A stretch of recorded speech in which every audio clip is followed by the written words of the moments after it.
শুভ সকাল বন্ধুরা, কিন্তু আজকে সকালে আমি এখানে এসে উপস্থিত হয়েছি কারণ আমাদের দেশের প্রধানমন্ত্রী নরেন্দ্র মোদী আসতে চলেছে আমাদের তাহিরপুর নেতাজি পার্ক ময়দানে। আজকের ওয়েদারটা কিন্তু খুব মেঘলা ওয়েদার, একদম ঠান্ডা ওয়েদার। সোয়েটার মোয়েটার পরে বেরিয়ে পড়েছি একবারে মোদীকে দেখার উদ্দেশ্যে। আদৌ দেখতে পাবো কিনা সেই সৌভাগ্য আছে কিনা জানি না।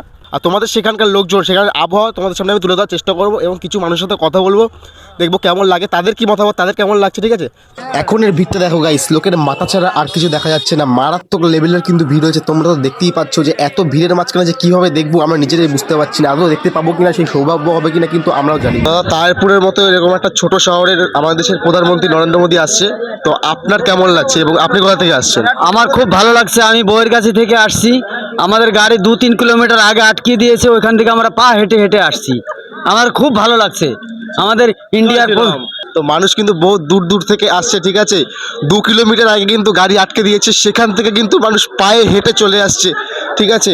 হ্যাঁ, আগে হয়তো একবার এসছে, কিন্তু এখন যে ক্রেজটা আছে সেটা কিন্তু আগের বার ছিল না। সালে প্রথম আমাদের প্রধানমন্ত্রী নরেন্দ্র দামোদর মোদী। তো গাইস, সেখানকার এখন তোমাদের ভিউ আর তোমাদেরকে ক্রেজটা দেখাবো, মানুষের কত ভিড়, কত চেঁচামেচির আওয়াজ তোমাদেরকে আমি সেটা এখন তুলে ধরবো। এই মাঠে এসেছিল এবং সেদিনকে ময়দানে মাথা খারাপ ভিড় গাইস। তো এটা তো নরেন্দ্র মোদী আসার আগে ভিউটা তোমাদেরকে আমি দেখালাম, আর নরেন্দ্র মোদী আসার পরের ভিউটা কিন্তু আমি দেখাবো। এটা হচ্ছে নেক্সট পার্টে আসবে। তোমরা আমার ফেসবুক পেজটা কন্টিনিউ দেখতে থাকো, আমি রানিং এই ভিডিওগুলো আপলোড করে দেবো।